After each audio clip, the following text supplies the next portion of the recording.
Solve each equation. Part A. The square root of x plus 4 equals 9.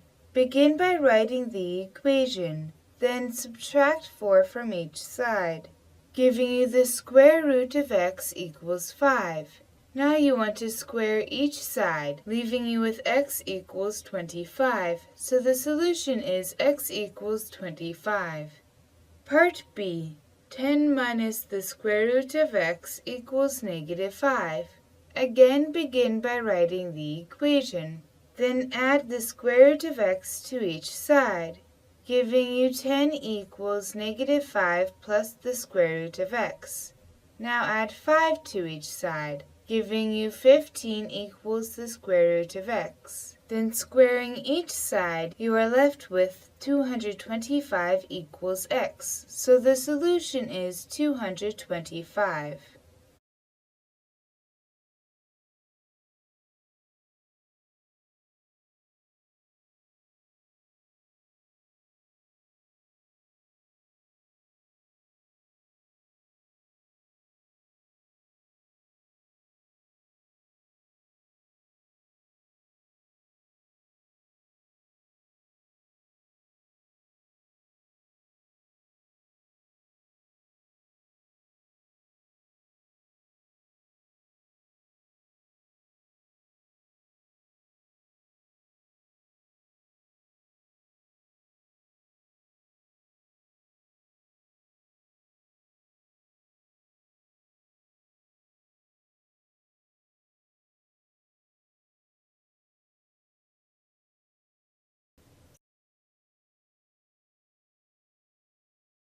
Solve 3 times the square root of the quantity x plus 5 minus 1 equals 11.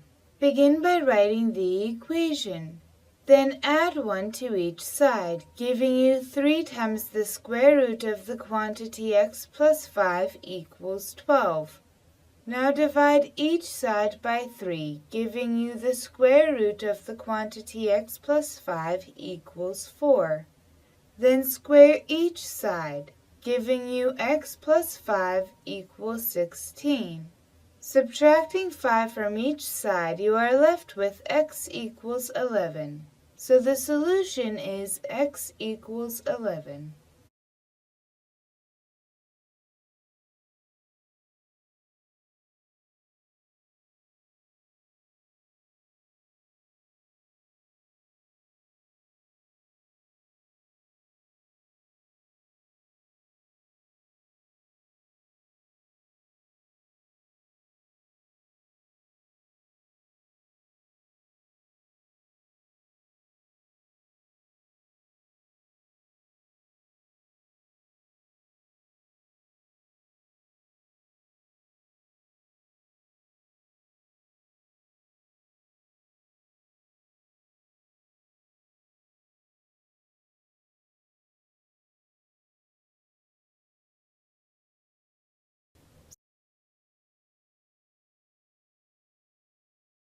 Solve the square root of the quantity 4x minus 3 equals the square root of the quantity x plus 9. Begin by writing the equation, then square each side of the equation, giving you 4x minus 3 equals x plus 9. Now you want to get all of the x terms on the same side by subtracting x from each side, giving you 3x minus 3 equals 9. Then isolate the x term by adding 3 to each side, giving you 3x equals 12. Then dividing each side by 3, you are left with x equals 4. So the solution is x equals 4.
Solve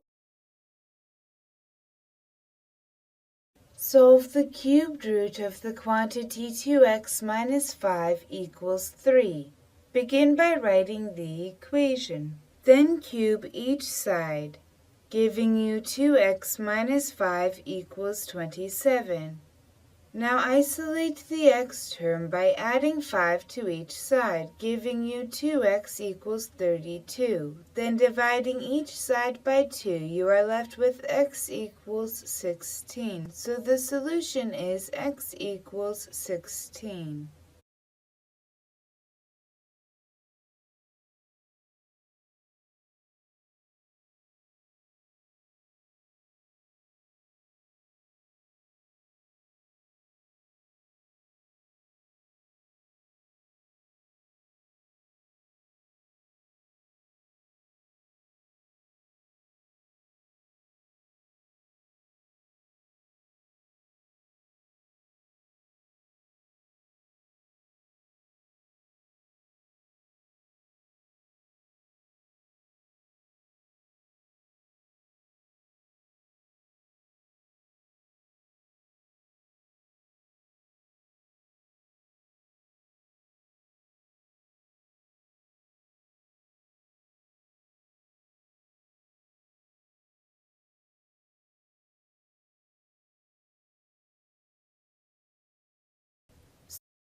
Solve x equals the square root of the quantity 20 minus x.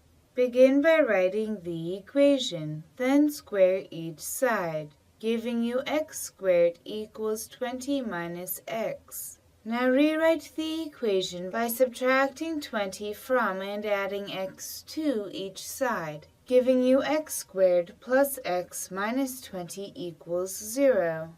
X squared plus x minus 20 factors as the quantity x plus 5 times the quantity x minus 4. You can set each factor equal to 0. So you have x plus 5 equals 0 or x minus 4 equals 0. To solve x plus 5 equals 0 for x, subtract 5 from each side, giving you x equals negative 5. To solve x minus 4 equals 0 for x, add 4 to each side, giving you x equals 4. Now you want to check your solutions. First check x equals negative 5. To check x equals negative 5, substitute negative 5 for x in the original equation. 20 minus negative 5 is 25, and the square root of 25 is 5. Because negative 5 is not equal to 5, negative 5 equals 5 is a false statement, so x equals negative 5 is an extraneous solution. Now you want to check x equals 4. To check x equals 4, substitute 4 for x in the original equation. 20 minus 4 is 16. The square root of 16 is 4. Because 4 equals 4 is a true statement, x equals 4 is a solution. So the only solution is x equals 4.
Solve 7 plus the square root of the quantity 3n equals 1. Begin by writing the equation. Then subtract 7 from each side, giving you the square root of 3n equals negative 6. Now square each side. giving you 3n equals 36. Then dividing each side by 3, you are left with n equals 12.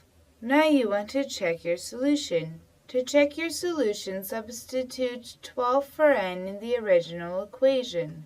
3 times 12 is 36. The square root of 36 is 6.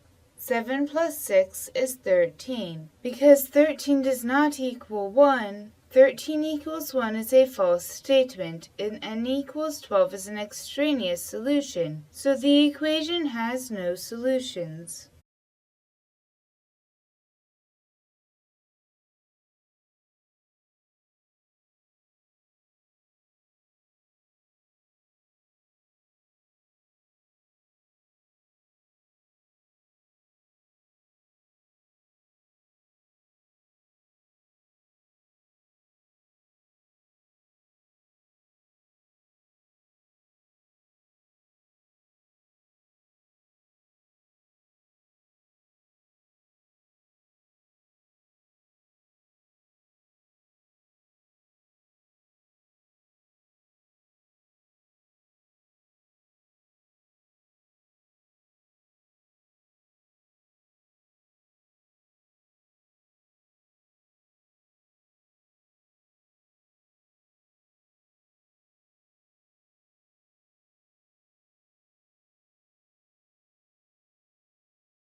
The period p in seconds of a pendulum is given by the function p equals 2 pi times the square root of the quantity L divided by 32, where L is the pendulum length in feet.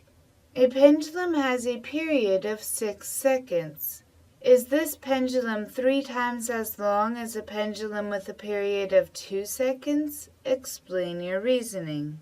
You are given a function that represents the period p of a pendulum based on its length L. You need to find and compare the values of L for two values of p. Begin by finding the length of the pendulum with a period of 2 seconds by substituting 2 for p.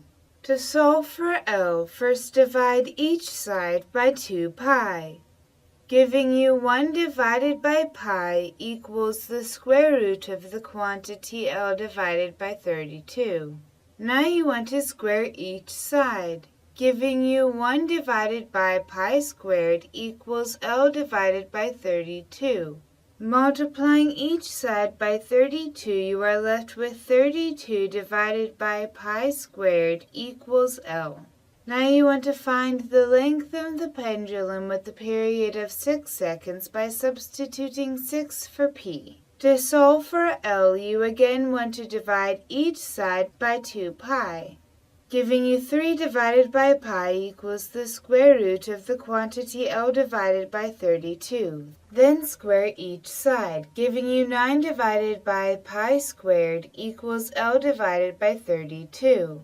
Then multiplying each side by 32, you are left with 288 divided by pi squared equals L. So the length of the pendulum with a period of 6 seconds is the quantity 288 divided by pi squared divided by the quantity 32 divided by pi squared, or 9 times longer than the length of a pendulum with a period of 2 seconds.